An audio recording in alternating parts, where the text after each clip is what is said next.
마가복음 14장 12절부터 21절 또 27절과 28절을 제가 대신 봉독해 드리겠습니다. 하나님의 말씀을 들으십시오. 무교절의 첫날 곧 유월절 양 잡는 날에 제자들이 예수께 여짜오되 우리가 어디로 가서 선생님께서 유월절 음식을 잡수시게 준비하기를 원하시나이까 하매 예수께서 제자 중에 둘을 보내시며 이르시되 성내로 들어가라. 그리하면 물 한 동이를 가지고 가는 사람을 만나리니 그를 따라가서 어디든지 그가 들어가는 그 집 주인에게 이르되 선생님의 말씀이 내가 내 제자들과 함께 유월절 음식을 먹을 나의 객실이 어디 있느냐 하시더라 하라. 그리하면 자리를 펴고 준비한 큰 다락방을 보이리니 거기서 우리를 위하여 준비하라 하시니 제자들이 나가 성내로 들어가서 예수께서 하시던 말씀대로 만나 유월절 음식을 준비하니라. 저물매 그 12를 데리시고 가서 다 앉아 먹을 때에 예수께서 이르시되 내가 진실로 너희에게 이르노니 너희 중에 한 사람 곧 나와 함께 먹는 자가 나를 팔리라 하신대 그들이 근심하며 하나씩 나는 아니지요 하고 말하기 시작하니 그들에게 이르시되 12 중에 하나 곧 나와 함께 그릇에 손을 넣는 자니라. 인자는 자기에 대하여 기록된 대로 가거니와 인자를 파는 그 사람에게는 화가 있으리로다. 그 사람은 차라리 나지 아니하였더라면 자기에게 좋을 뻔하였느니라 하시니라. 27절과 28절입니다. 예수께서 제자들에게 이르시되 너희가 다 나를 버리리라. 이는 기록된 바 내가 목자를 치리니 양이 흩어지리라 하였음이니라. 그러나 내가 살아난 후에 너희보다 먼저 갈릴리로 가리라. 아멘. 우리는 지난 몇 주 동안 예수님의 생애 마지막 일주일에 대해서 살펴보고 있습니다. 우리가 지난주부터 그 마지막 일주일 중에 목요일에 일어난 사건을 살펴보고 있는데요. 오늘 본문 말씀은 우리가 잘 아는 것처럼 예수님께서 십자가에서 돌아가시기 직전 목요일 저녁에 일어난 일을 기록하고 있습니다. 그 일이 어떤 일이었을까요? 오늘 우리가 읽은 것처럼 예수님께서 제자들과 함께 유월절을 맞이하여서 그 유월절 만찬을 하신 사건을 오늘 이 본문 말씀이 기록하고 있습니다. 그런데 예수님은 이렇게 유월절 식사를 본격적으로 하시기 직전에 제자들에게 한 가지 말씀을 하셨습니다. 그 말씀이 무엇입니까? 18절 말씀 다시 보시면 이렇습니다. 다 앉아 먹을 때에 예수께서 이르시되 내가 진실로 너희에게 이르노니 너희 중에 한 사람 곧 나와 함께 먹는 자가 나를 팔리라. 이렇게 말씀하셨죠. 예수님께서는 식사를 하시던 그 차에 제자들 중에 한 사람이 나를 팔 거다. 나를 배신하고 나를 악한 자들에게 팔아넘길 거다라는 어떤 면에서는 무거운 말씀을 하셨던 것입니다. 그리고 예수님은 유월절 식사를 다 마치신 후에도 우리가 본 27절 말씀처럼 그때는 또 어떻게 말씀하실까요? 너희 모두가 다 나를 팔 거다. 그러니까 식사 전에는 너희 중에 한 사람이 나를 팔 것이다. 그리고 식사 후에는 너희 모두가 나를 배신할 거다. 이렇게 연거푸 두 번이나 제자들의 배신에 대해서 말씀을 하셨던 것이죠. 그래서 오늘 우리가 본 이 본문을 세 부분으로 구분을 하자면 예수님이 말씀하신 것처럼 너희 중에 한 사람이 나를 팔 것이다. 그리고 유월절 식사가 이어지고 끝나고 나서 너희 모두가 나를 배신할 거다. 이렇게 세 부분으로 나눠질 수도 있을 것 같습니다. 그리고 예수님께서 주관하신 이 유월절 만찬은 사실 어떤 의미였을까요? 오늘 우리가 읽진 않았지만 본문 22절부터 24절 한번 보십시오. 우리가 이제 다음 주에 이 주의 만찬 본문 말씀을 다룰 때 읽을 것인데요. 이 말씀이 이렇습니다. 그들이 먹을 때에 예수께서 떡을 가지사 축복하시고 떼어 제자들에게 주시며 이르시되 받으라 이것은 나의 몸이라 하시고 또 잔을 가지고 감사기도를 하시고 그들에게 주시니 다 이를 마시매 이르시되 이것은 많은 사람을 위하여 흘리는 나의 피 곧 언약의 피니라. 즉 예수님께서 주관하신 이 유월절 만찬, 그들이 함께 먹은 이 떡과 포도주는 사실 예수님이 그들을 위해 흘리실 그 피를, 그 죽음을 상징하는 것 아니었습니까? 따라서 이 본문 말씀을 다시 구조화시키면 세 부분으로 나눠지죠. 첫 번째는 너희 중에 한 사람이 나를 팔 거다. 그리고 두 번째는 그러나 나는 이 유월절 만찬이 보여주는 것처럼 너희를 위해 죽을 거다. 너희를 위해 피 흘릴 거다. 그리고 또 마지막에는 그러나 너희는 다 나를 버리리라. 배신할 거다. 이렇게 세 부분으로 나눠지는 거죠. 그래서 어떤 면에서는 샌드위치 구조가 되는 거죠. 그래서 맨 위에는 너희 중에 한 사람이 나를 팔 거다. 그리고 중간에는 내가 너희를 위해 죽을 거다. 그리고 마지막에는 너희 모두가 나를 배신할 거다. 이렇게 샌드위치 구조로 본문 말씀이 구성되어 있는 것을 보게 됩니다. 그렇다면 우리가 이제 한 가지 질문을 할 수가 있는데 예수님께서는 왜 이 유월절 만찬 전후에, 앞과 후에 제자들의 배신에 대해서 말씀을 하셨을까? 즉 내가 이 떡과 포도주와 같이 나의 몸이 깨트려질 거고 내 피가 흘려질 거다. 나는 너희를 위해 죽을 거다라는 말씀 전후에 제자들의 배신의 이야기를 하셨을까라는 것이죠. 이는 예수님께서 자신이 이렇게 몸이 깨트려지시고 그리고 피를 흘리심으로써 죽임 당하시는 것이 그분이 말씀하신 것처럼 이는 많은 사람을 위해 흘리는 나의 피다. 그러니까 많은 사람을 위해서뿐만 아니라 나를 배신한 너를 위해서다. 너희를 위해서 내가 이렇게 죽을 거다라는 메시지를 우리에게 알려주시는 구조라 할 수가 있지 않겠습니까? 따라서 예수님께서는 어떤 면에서 다음과 같이 말씀을 하신 것이죠. 너희가 지금은 부인하겠지만, 너희가 아니라라고 말하겠지만 잠시 후에 너희는 다 나를 배신할 거다. 너희 중에 한 사람이 나를 팔 것이고 그리고 너희 모두가 나를 버리고 도망갈 거다. 너희는 부인하겠지만 너희가 이후에 나를 그렇게 배신하고 나서 너희가 얼마나 큰 죄인인지를 스스로 깨닫게 될 거다. 그러나 이것을 기억하라. 나는 너희를 여전히 사랑하고 너희를 위해 죽을 것이고 그래서 너희의 죄값을 치를 것이고 그리고 너희를 구원할 거다. 나의 죽음은 너희를 위한 것이고 그리고 너희의 삶의 정체성의 중심에는 바로 이 나의 죽음이 있다라고 말씀하시는 것과 같다는 것이죠. 그리고 사실 예수님의 이런 말씀, 유월절 만찬을 통하여서 주시는 메시지는 사실 제자들에게만 해당되는 것이 아니라 우리에게도 해당되지 않겠습니까? 이 코로나 사태 가운데 사실 거의 2년 넘게 우리는 성찬식을 하지 못하고 있습니다. 그래서 참 안타깝게 생각을 하는데요. 그런데 우리가 과거에 성찬식을 할 때 사실 이제 어떤 면에서는 우리가 늘 그 은혜 가운데 성찬식을 한 것은 아니라는 것을 우리가 이제 우리 스스로 좀 생각하게 되지 않겠습니까? 그것이 무슨 말이냐면 주님께서는 분명히 유월절 만찬을 통해 나의 죽음은 바로 너의 죽음이다. 내가 너희에게 건네주는 이 떡은, 이 빵은 너희를 위해 깨트려진 나의 몸을 상징하고 또 너희들이 마시는 포도주는 너희를 위해 흘리는 나의 피를 상징하는데, 나의 죽음을 상징하는데, 그런데 이 성찬식에 참여할 때 사실 우리는 우리를 볼 때 이 주님의 죽으심과 분리해서 우리 자신을 보고 그래서 그런 상태에서 성찬식에 참여할 때가 많다는 것이죠. 저도 생각을 해보면 과거에 참 그런 적이 많은데요. 특별히 제가 회심하기 전인 20대 이전에 사실 성찬식에 참여하려면 세례를 받거나 입교를 해야 되지 않겠습니까? 그리고 보통 유아 세례를 받고 입교하는 시기는 이제 청소년 시기인데 저도 한 중3 때 입교를 하고 그때부터 이제 꾸준히 성찬식에 참여했던 것 같습니다.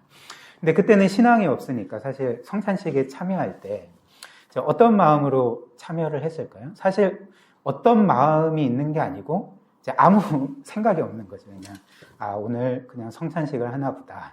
그래서 모든 사람들이 성찬을 받으니까 나도 받아야 되지. 안 받으면 이상하잖아요. 그렇죠? 그래서 이제 그런 식으로 이제 아무 생각 없이 주님의 죽으심이 마치 나를 위한 것이라는 것을 깊이 생각하지 않은 채 성찬식을 할 때가, 그 성찬식에 참여할 때가 많았다는 거죠. 그런데 이는 저의 경우뿐만 아니라 사실 여러분들도 마찬가지일 거라 생각을 합니다. 우리는 성찬식 때 이렇게 우리 자신을 그리스도의 죽으심과 분리한 채, 그리스도의 죽으심과 별로 관계가 없는 것처럼 이제 성찬식에 참여할 때가 많다는 거죠. 그런데 사실 이는 성찬식 뿐이겠습니까? 우리의 삶 전체가 어떤 면에서는 이럴 때가 많다는 거죠. 즉, 우리는 우리 자신을, 우리의 일상 가운데 우리 자신을 이 예수님의 죽으심과 분리한 채 생각할 때가 많고, 그렇게 살아갈 때가 많다는 것입니다. 그래서 쉽게 말하면 마치 우리에게 예수님의 죽으심이 필요가 없는 것처럼, 마치 예수님의 죽으심이 다른 사람에게는 해당돼도 나에게는 그렇게 절실하게 필요하지 않는 것처럼 이렇게 생각하며 살아갈 때가 이제 많다는 거죠. 그래서 노골적으로 그렇게 말하지는 못하지만 이제 마음 깊숙한 곳에서는 주님께서 죽으실 정도로 내가 큰 죄인인가? 내가 뭘 그렇게 잘못했나? 물론 저 나쁜 놈에게는 주님의 죽으심이 절대 필요하겠지만 나에게는 그런 것 같지 않은데? 라는 그런 어떤 면에서는 그 은밀한 생각과 마음이 이제 우리 안에 있지 않겠습니까? 이런 식으로 우리는 우리 자신과 또 우리 자신의 정체성을 예수님의 죽으심과 분리시켜서 그렇게 생각을 한다는 거죠. 그렇다면 우리가 이렇게 우리 자신을 예수님의 죽으심과 분리시켜 생각하게 되면 이제 우리의 삶에 어떤 일이 벌어질까요?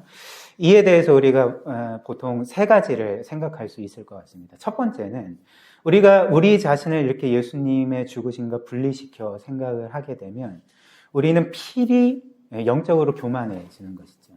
왜 그럴까요? 왜냐하면 나에게는 그리스도의 죽으심이 절대적으로 필요하지 않아. 다른 사람에게는 필요해도 나에게는 그렇게 필요하지 않아라고 생각하는 것 자체가 이제 어떤 마음을 보여주냐면 나는 저 사람보다 낫다.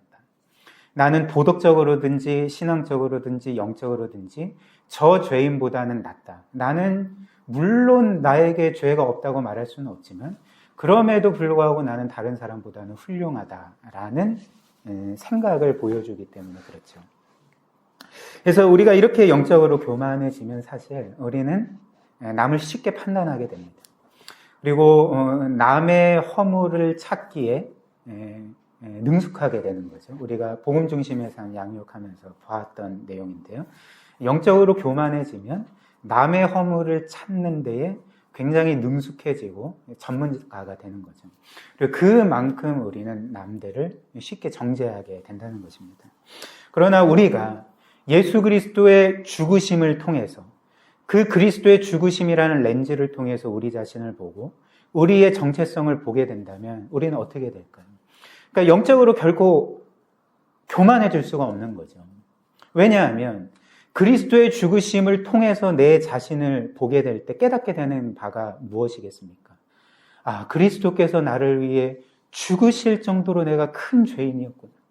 과거 나는 내가 죄를 짓는 것은 알지만 그렇게 큰 죄인이라고 생각해 본 적이 없었는데 그리스도께서 나를 위해 죽으실 정도로 내가 그렇게 큰 죄인이었구나.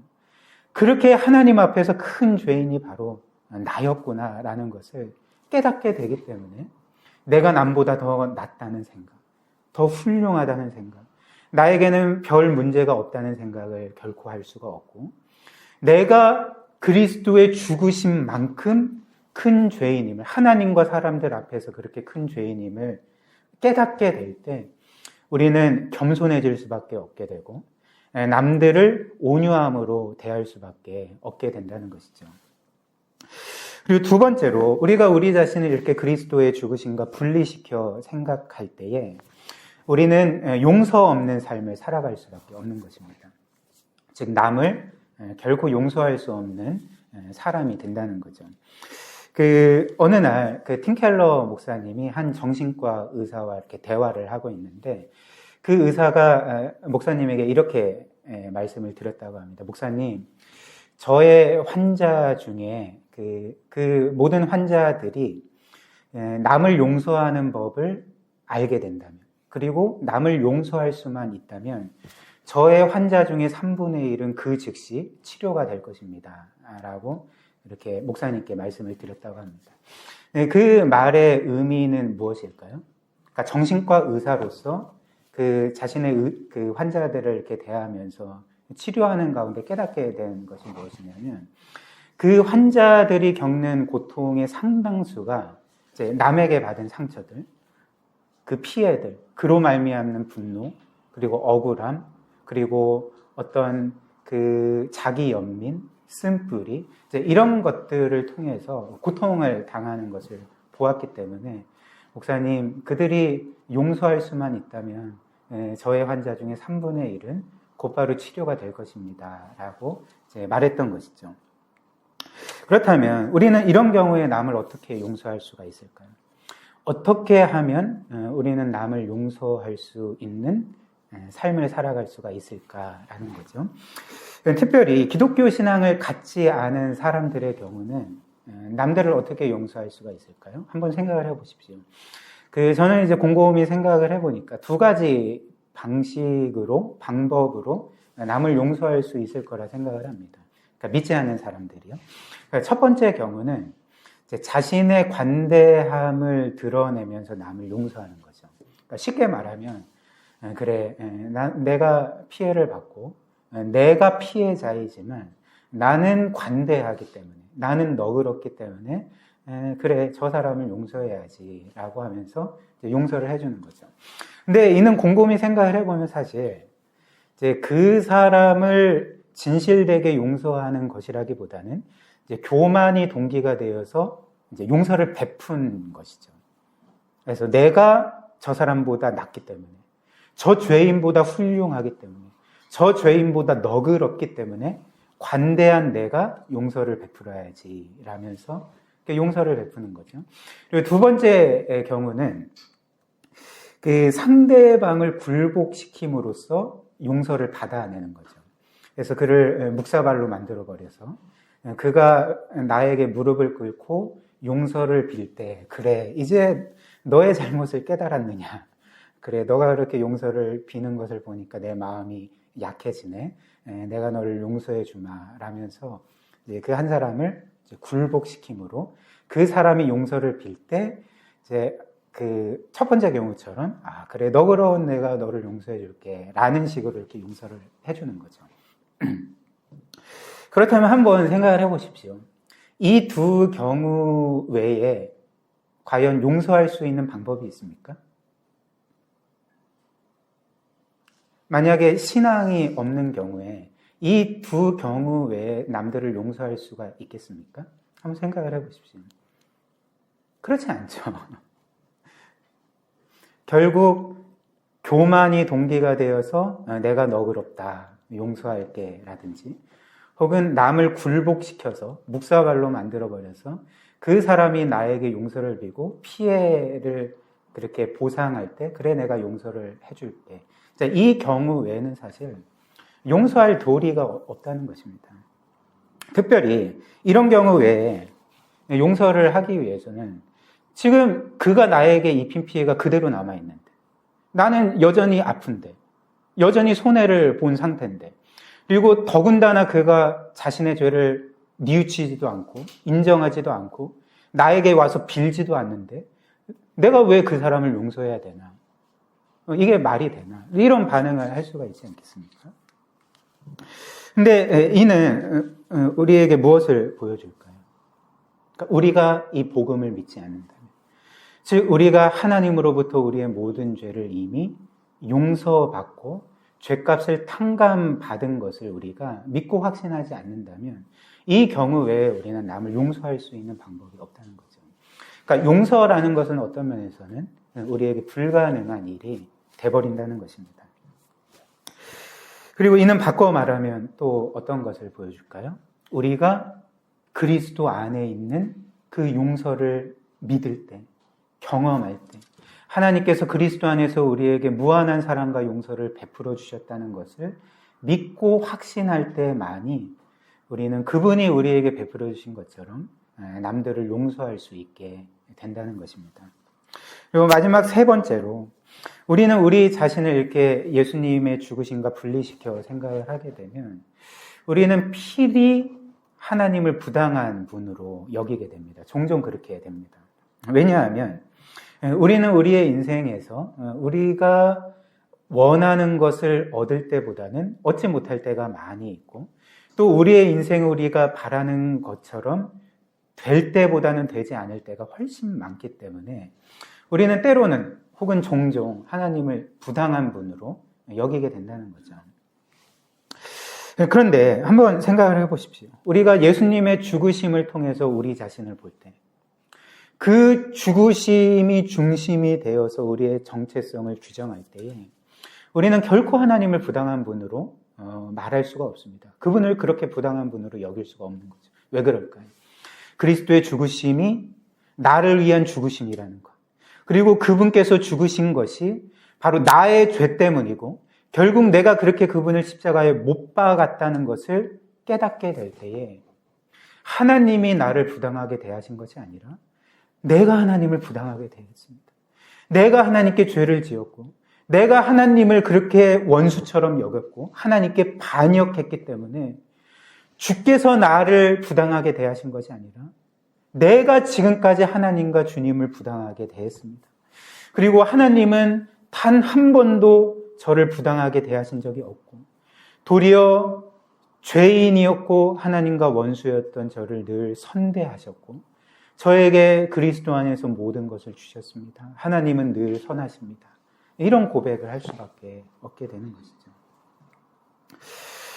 그렇기 때문에 이렇게 예수 그리스도의 죽으심을 바로 우리의 정체성의 중심으로 논다면, 그리고 우리의 모든 일상 가운데 그리스도의 죽으심이라는 렌즈를 통하여 우리 자신을 보게 될 때에 우리는 늘 그 하나님의 사랑과 은혜를 기억하고 누리게 될 수 있고 용서하게 될 수 있고 또 그분을 부당한 분으로 여기기보다는 우리가 이미 그분 안에서 모든 것을 얻었다는 것 때문에 이제 그분께 감사함으로 하나님을 위해 살아갈 수가 있게 되는 거죠. 그리고 한편 본문 말씀에서 또 우리가 주의 깊게 볼 부분이 있습니다. 또 하나 있는데요. 우리가 본 것처럼 주님은 본격적으로 유월절 식사를 시작하시기 전에 18절 말씀처럼 너희 중에 한 사람이 나를 팔아넘길 거다 이렇게 말씀하시지 않았습니까? 이 말씀은 우리가 알다시피 가룟 유다가 이제 유월절 만찬이 마무리되고 곧바로 가룟 유다가 예수님을 악한 자들에게 팔아넘길 것을 말씀하신 것이었죠. 그런데 오늘 이 예수님의 말씀을 우리가 좀 주의 깊게 보면 특이한 점이 있습니다. 좀 특이한 점이 있거든요. 그것이 무엇이냐면 예수님이 이렇게 말씀하시지 않았다는 거죠. 지금 너희 중에 나를 팔 자가 있다. 그 사람이 누군지 아니? 그 사람은 바로 가룟 유다야. 라면서 가룟 유다 한 사람을 콕 집어서 지적해서 이제 말씀하시지 않고 예수님은 분명히 가룟 유다가 자신을 팔 것을 아셨음에도 불구하고 가룟 유다야 라고 말씀하시지 않고 너희 중에 한 사람이다 라고 어떤 면에서는 굉장히 애매하게 말씀을 하셨다는 거죠. 그렇다면 우리가 예수님의 이런 말씀을 듣고 나서 생각할 수 있는 제자들의 자연스러운 반응이 무엇일까요? 너희 중에 한 사람이다. 나를 팔 자가 너희 중에 한 사람이다. 라는 말씀을 듣고 제자들은 어떻게 반응해야 되겠습니까? 정말요? 어떻게 그런 일이 일어날 수가 있죠? 어떻게 우리 중에 주님을 배신할 자가 있다는 것이죠? 만약에 그런 자가 있으면 색출해서 진짜 혼내줘야 됩니다. 그리고 추방시켜야 됩니다. 예수님 그 자가 누구인지 알려주세요. 라고 말하는 게, 반응하는 게 자연스러운 반응이지 않겠습니까? 근데 제자들의 반응이 어떠했을까요? 19절 한번 보십시오. 그들이 근심하며 하나씩 하나씩 나는 아니지요 하고 말하기 시작하니 어떤 반응일까요? 주님, 저는 아니지요. 혹시 그 사람이 저는 아니지요 라면서 한 사람 한 사람씩. 그러니까 지금 나는 아니지요, 저는 아니지요 라는 말씀이 제자들 중에 몇몇 제자들만 말한 게 아니라는 거죠. 그러니까 모든 제자가 그 차례씩 그런 말을 했고, 그것은 무엇을 의미하냐면 심지어 예수님의 수제자였던 베드로와 야고보와 요한조차도 주님, 저는 아니지요 라고 말씀을 드렸다는 거죠. 그러니까 굉장히 좀 이상한 반응이 아닙니까? 왜냐하면 예를 들면 한번 생각을 해보십시오. 이건 예입니다. 이거는 제가 그냥 좀 생각해낸 예예요. 그러니까 마음 상하실 필요가 없습니다. 만약에 제가 진짜 아끼는 물건을 교회에 뒀는데 그게 없어진 거예요. 분실이 된 거예요. 그래서 이제 교회 안에 설치된 CCTV, 물론 우리 교회는 CCTV가 없습니다. 근데 CCTV가 있다고 하고 이제 확인을 해보니까 어떤 분이 제가 그렇게 소중하게 여기는 물건을 훔쳐간 것이 이렇게 딱 찍힌 거예요. 그래서 제가 이제 예배를 인도하고 이제 마치고 광고 시간에 저의 소중한 물건을 훔쳐간 분이 계십니다. 그분은 누구냐면 바로 여러분 중에 한 사람입니다 라고 제가 말씀을 드렸을 때 여러분들이 어떤 반응을 보여야 되겠습니까? 어떻게 목사님의 물건을 훔쳐갈 수가 있죠? 어떻게 그런 일이 일어날 수가 있죠? 그러니까 이런 반응이어야 되잖아요. 물론 노골적으로는 그렇지 않아도 마음속으로는 야, 이 누구야 이렇게 반응을 해야 되지 않겠습니까? 그런데 여러분들이 저는 아니지요 하면서 차례대로 목사님 저는 아니지요 라고 말씀을 해주셨다면 사실 그게 더 이상한 거잖아요. 자신이 진짜 훔쳐간 게 아니라면 저는 아니지요 이렇게 말할 이유가 없다는 거죠. 그러니까 제자들도 마찬가지인 게 지금 너희 중에 한 사람이 나를 팔 거다 라는 말씀을 들었을 때 제자들은 그 사람이 누굽니까? 라고 반응을 해야지 예수님 저는 아니지요 라고 반응을 한 것은 무엇을 보여줍니까? 그러니까 모든 제자들 안에 혹시나 하는 마음이 있었다는 거죠. 모든 제자들 안에 혹시나 내가 예수님을 팔 수 있는 거 아니야? 라는 마음이 있었기 때문에 심지어 베드로조차도 저는 아니지요, 저는 아니지요 라고 그렇게 반문을 했던 것입니다. 그래서 제자들의 생각이 보통 이런 것이지 않았겠습니까? 나는 지금까지 예수님이 이스라엘의 왕이 될 거라 믿고 그 예수님을 따랐는데 혹시나 지금 상황이 돌아가는 것을 보니까 혹시나 예수님이 이스라엘의 왕이 되시지 않고 혹시나 실패하시고 혹시나 악한 자들에게 사로잡혀 그렇게 패배하시면 내가 예수님을 계속 따르다가는 나도 뭔가 좀 큰 해를 당하는 거 아니야? 나도 위험해질 수 있겠는걸? 그러면 혹시나 나도 예수님을 그렇게 버리고 도망갈 수 있지 않을까? 라는 그런 마음이 있었다는 거죠. 그렇기 때문에 저는 아니지요, 저는 아니지요 라고 예수님께 조심스럽게 물어보았던 것입니다.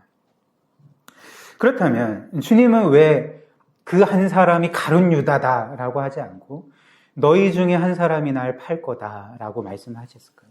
그 의도가 무엇이었을까요? 그러니까 우리가 살펴본 것처럼 예수님은 제자들이 각자가 스스로의 마음을 살펴보기를 원하셨다는 거죠. 제자들이 스스로 자기 안에 있는 그 불신함, 그리고 혹시나 예수님을 배신할지도 모르는 그 마음을 살펴보기를 원하셨고, 그래서 제자들 안에 죄가 있고 불신앙이 있고 불순종이 있다는 것을 스스로 살펴보고 깨닫기를 원하셨기 때문에 너희 중에 한 사람이 나를 팔 거다 이렇게 말씀을 하셨다는 것입니다. 즉 예수님의 말씀인 즉슨 가룟 유다만 가룟 유다가 될 수 있는 게 아니다. 너희 모두가 가룟 유다가 될 수가 있다라고 말씀을 하셨다는 거죠. 그리고 예수님의 이 말씀은 실제로 이루어지지 않았습니까? 어떻게 이루어졌을까요? 결국 이 제자들이 모두 예수님을 배반하고 도망갔던 거죠. 예수님의 말씀처럼 가룟 유다는 예수님을 악한 자들에게 팔아넘겼고, 그리고 나머지 제자들은 다 똑같이 예수님을 배반하고 도망갔던 것입니다. 그리고 그 중에서 가장 극적인 예는 누굴까요? 그러니까 베드로였던 거죠. 우리가 보는 것처럼 베드로는 어떤 사람이었습니까? 예수님이 너희가 다 나를 버릴 거다라고 말씀해 주셨을 때 예수님, 저는 결코 그렇지 않습니다. 모든 제자가 예수님을 버릴지라도 저는 예수님을 버리지 않을 것입니다. 심지어 제가 죽는 한이 있을지라도 저는 결코 예수님을 버리는 일이 없을 것입니다. 라고 장담했던 것이 베드로이지 않았습니까? 이는 바꿔 말하면 무슨 말일까요? 그러니까 이런 말인 거죠. 예수님, 저는 저 제자들보다 제일 낫지 않습니까? 저는 저 제자들 중에서 가장 믿음이 좋고 예수님을 가장 사랑하고 예수님께 가장 충성하고 있고, 그렇기 때문에 제자들 중에 저는 가장 신실하고 훌륭한 제자입니다. 저 같은 제자가 과연 예수님을 버릴 수가 있을까요? 이런 말이었던 거죠. 근데 그렇게 호언장담하던 베드로가 어떻게 했을까요?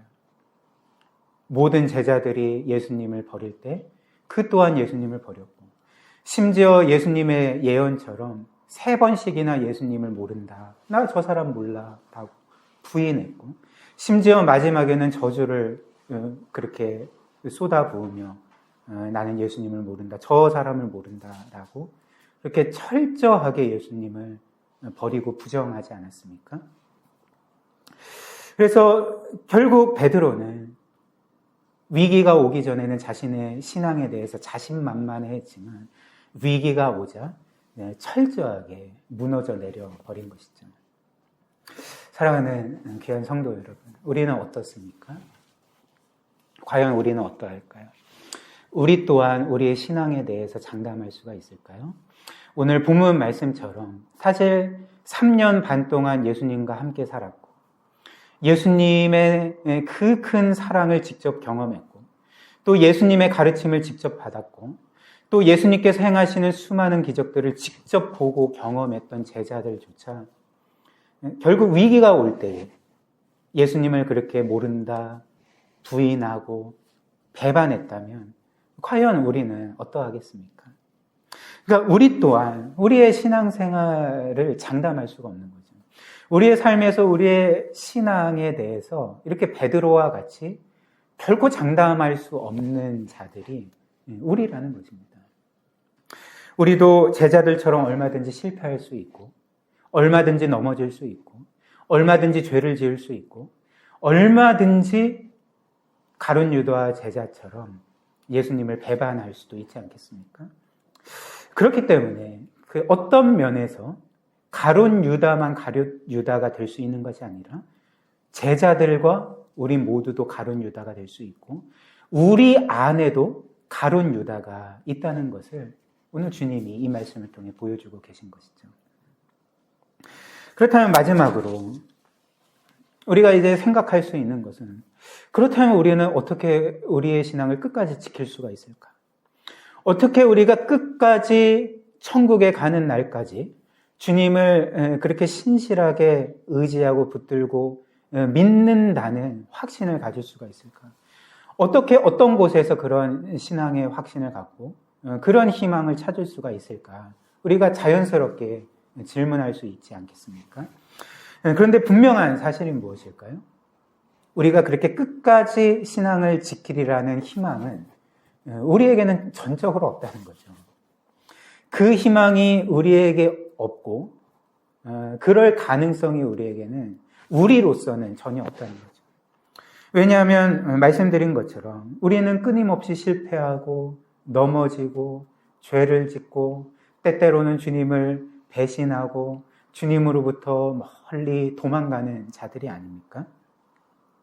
그렇기 때문에 이런 면에서 우리에게 희망이 잘 보이지가 않는 거죠. 그렇다면 이 모든 희망은 어디에 있을까요? 우리에게 있지 않고 주님에게 있는 거죠. 우리의 신실함에 있는 것이 아니라 주님이 우리를 대하시는 그 영원불멸한 신실하심에 우리의 모든 희망이 있다는 것입니다. 즉 주님께서 우리를 끝까지 놓지 않으실 것이기 때문에 우리는 그렇게 실패하고 넘어지고 주님으로부터 도망쳐도 주님께서 우리를 포기하시지 않으시고 놓지 않으시고 우리를 끝까지 붙드시고 우리를 늘 선대하시고 신실하게 대하시기 때문에 그 주님의 신실하심 안에서 우리가 끝까지 신앙을 지킬 것을 확신할 수가 있게 되는 것입니다. 그리고 오늘 우리는 이 증거를 예수님의 마지막 말씀에서 볼 수가 있습니다. 그 말씀이 27절과 28절인데요. 우리 다시 한번 읽겠습니다. 예수께서 제자들에게 이르시되 너희가 다 나를 버리리라. 이는 기록된 바 내가 목자를 치리니 양들이 흩어지리라 하였음이니라. 그러나 내가 살아난 후에 너희보다 먼저 갈릴리로 가리라. 예수님은 제자들에게 결국 너희가 다 나를 버릴 거다라고 말씀하신 후에 이제 뭐라고 말씀하셨을까요?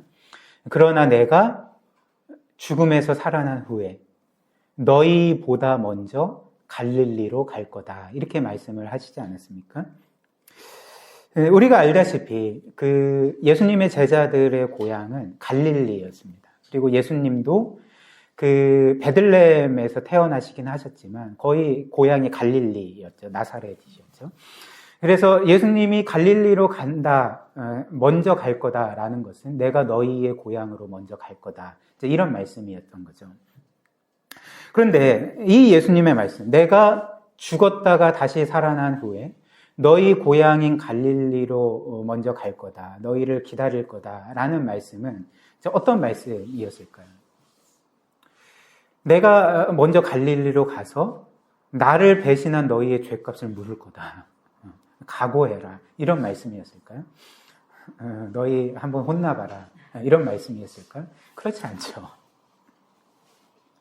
주님께서 내가 죽음에서 살아난 후에 너희의 고향인 갈릴리로 먼저 가서 너희를 기다릴 거다라는 말씀은 무슨 말씀이냐면 내가 거기 가서 나를 배신하고 철저하게 실패하고 무너져버린 너희를 영접할 거다라는 말씀이셨던 것이죠.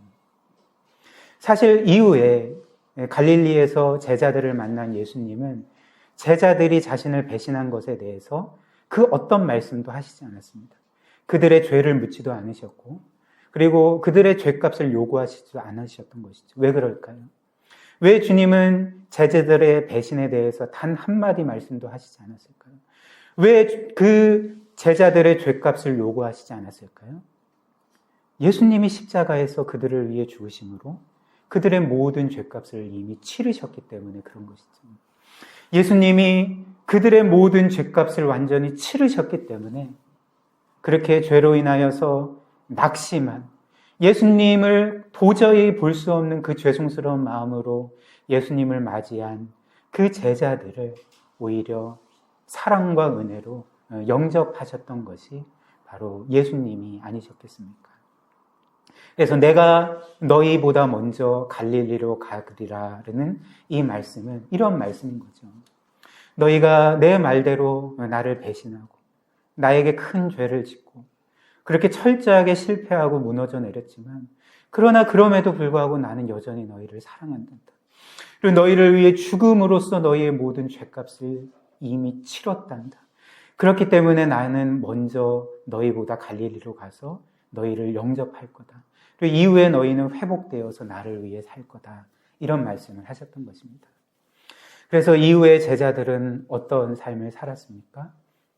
그렇게 예수님의 용서와 회복하심을 경험한 후에 이제 평생 그 예수님을 위해 순교하기까지 그렇게 신실한 삶을 살지 않았겠습니까? 이것이 바로 주님이 베풀어 주신 은혜였다는 거죠. 사랑하는 여러분, 우리는 이 말씀처럼 우리의 신실함으로 살아가는 자들이 아닙니다. 우리는 우리의 신실함으로 신앙생활하는 자들도 아니고 우리는 우리의 신실함으로 뭔가 우리의 신앙이 결정되는 그런 존재들이 아니라는 거죠. 만약에 우리의 이 영적인 운명이 우리의 신실함에 달려 있었다면 우리는 어떻게 되었을까요? 우리는 진작에 멸망되었을 것입니다. 왜냐하면 우리는 단 한순간도 하나님이 인정하실 만큼 신실한 적이 없기 때문에 그렇죠. 우리는 단 한순간도 하나님께 신실한 적이 없었기 때문에 그렇습니다. 그렇기 때문에 우리의 영적인 운명이 우리의 신실함으로 결정이 된다면 우리는 지금 이 자리에 있지 않았을 거죠. 그러나 우리가 이 자리에 있을 수 있는 이유, 오늘도 이 주일을 맞이하여 하나님께 나와 하나님께 예배할 수 있는 이유가 무엇입니까? 또 우리가 하나님의 자녀로서 또 하나님을 바라보고 의지하며 살아갈 수 있는 모든 이유가 무엇일까요?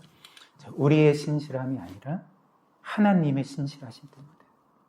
우리는 죄 짓고 실패하고 넘어지는 것밖에 없지만 하나님이 끝없이 우리를 사랑하시고 용서하시고 새롭게 하시고 회복시켜 주시는 그 은혜 때문에 우리는 늘 하나님의 신실한 자녀로 살아갈 수가 있는 것입니다.